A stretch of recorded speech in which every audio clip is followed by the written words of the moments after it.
Once, the god of death sent one of his messengers to Earth to bring back the soul of a woman who had just passed away. The messenger obeyed and came to Earth. But when he arrived, he was struck with worry. He saw 3 small girls, all triplets. One was still nursing from her dead mother's breast. Another was crying loudly, and the third had cried herself to sleep, her tears dried on her face. These 3 helpless children were alone with their dead mother. Their father had already passed away, and there was no one else to care for them. The messenger's heart ached for the little girls. He couldn't bear the thought of leaving them all alone, without their mother. Saddened and troubled, he returned to the heavens without taking the woman's soul. When he met the god of death, he said, "I couldn't take her soul. Forgive me, but you don't understand the situation. There are 3 tiny, innocent triplets still nursing. One is still holding on to her dead mother. Another has cried herself to sleep, and the third is wailing. My heart couldn't handle it. Can't we let their mother live a little longer, at least until the girls grow a bit older? There's no one left to look after them." The god of death listened and, filled with anger, said, "So, you think you're wiser than the one who controls life and death? You think you know more than the one who rules the entire universe?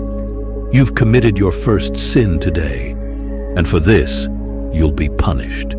You will go back to Earth and stay there until you laugh at your own foolishness 3 times.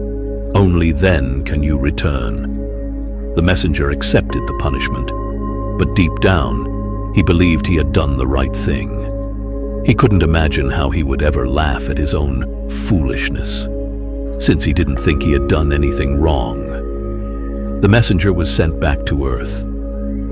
Not far from where he lay, a cobbler was preparing to head into the city to buy warm clothes and blankets for his children, as winter was coming. On his way, he saw a man shivering by the side of the road, naked and cold. This man was the messenger cast down to Earth. The cobbler felt sorry for him, and instead of buying clothes for his children, he decided to buy a blanket and warm clothes for the stranger. The messenger had no food and nowhere to stay, so the cobbler invited him home. "Come with me," he said. "Don't worry if my wife gets angry. I spent the money for our children's clothes on you, so she'll be upset. But things will settle down in a few days." The cobbler took the messenger home, but neither he nor his wife knew that this stranger was divine. As soon as the cobbler brought him inside, his wife erupted in anger, yelling at her husband for wasting their money on a stranger instead of buying clothes for their kids. Seeing this, the messenger laughed for the first time. The cobbler, surprised, asked, "Why are you laughing? What's so funny?" The messenger replied, "I'll explain everything after I've laughed 3 times. For now, don't ask me anything." The messenger had laughed because the cobbler's wife had no idea that by helping him, her husband had brought a divine being into their home. Soon, their life would be filled with blessings. But she could only see what was lost, the money meant for their children's clothes. She didn't realize what was coming, a future full of happiness. The messenger realized that humans, too, can only see the immediate situation, not the bigger picture. This was his first moment of realizing his own foolishness. Over time, the messenger learned the cobbler's trade, and being divine, he quickly became skilled. The shoes he made were beautiful, and soon gained fame. Within months, the cobbler became wealthy, and his shop was known far and wide for its extraordinary shoes.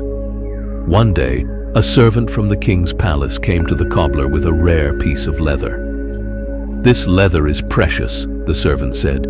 "Make a pair of shoes for the king, but be careful. Don't make sandals, only shoes."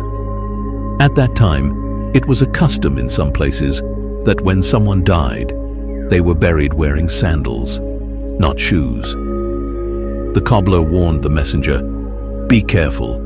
You've been asked to make shoes, not sandals.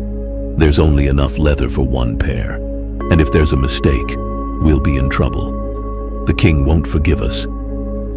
But for some reason, the messenger made sandals instead.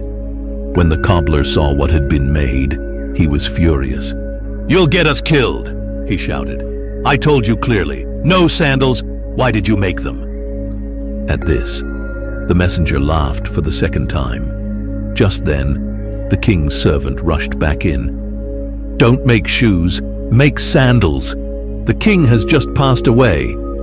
The cobbler was shocked, and realizing the messenger had somehow known what was coming, begged for forgiveness. The messenger smiled and said, "It's fine. You didn't do anything wrong. I'm just fulfilling my punishment." He had laughed the second time because it became clear that no one can predict the future.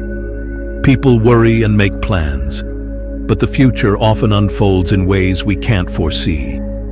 We hold on to desires and ambitions, but in the end, life has its own plan. Now, the messenger began to think about the triplets again.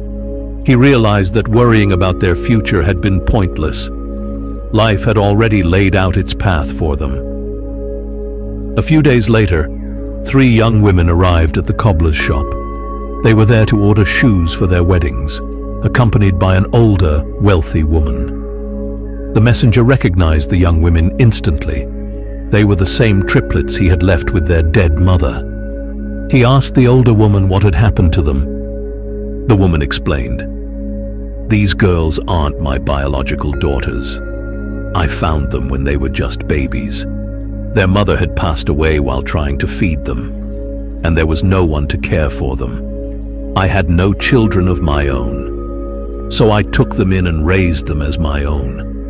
They grew up in wealth, and now all 3 are about to be married into a royal family." Hearing this, the messenger laughed for the 3rd and final time. He then explained everything to the cobbler, saying, "I was wrong. Fate is far greater than we can ever understand. We only see what's right in front of us. But the bigger picture is beyond our understanding. I've laughed at my own foolishness 3 times now, and my punishment is over. I can finally return home." With that, the messenger realized his mistake and returned to the heavens, wiser than before. The moral of the story reminds us that life's events are often beyond our understanding, and worrying about the future doesn't change what is meant to be. We often get caught up in immediate struggles, focusing on problems that seem overwhelming.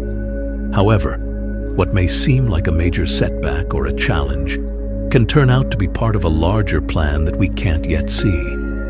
For example, when we go through personal hardships, like a difficult relationship, a financial crisis, or health issues, it's easy to feel like things are falling apart. In the moment, we may ask, "Why is this happening to me?" But sometimes, these challenges help us grow in ways we didn't expect. They might teach us patience, resilience, or reveal new strengths we never knew we had. Just as the messenger couldn't see how the triplets would end up living happy, prosperous lives despite their mother's death, we too can't predict how life's difficulties will unfold. Sometimes, our toughest moments lead to personal growth or new opportunities that we couldn't have imagined. The story teaches us to trust the process of life, to be patient, and to understand that things often happen for a reason, even when we can't see it right away.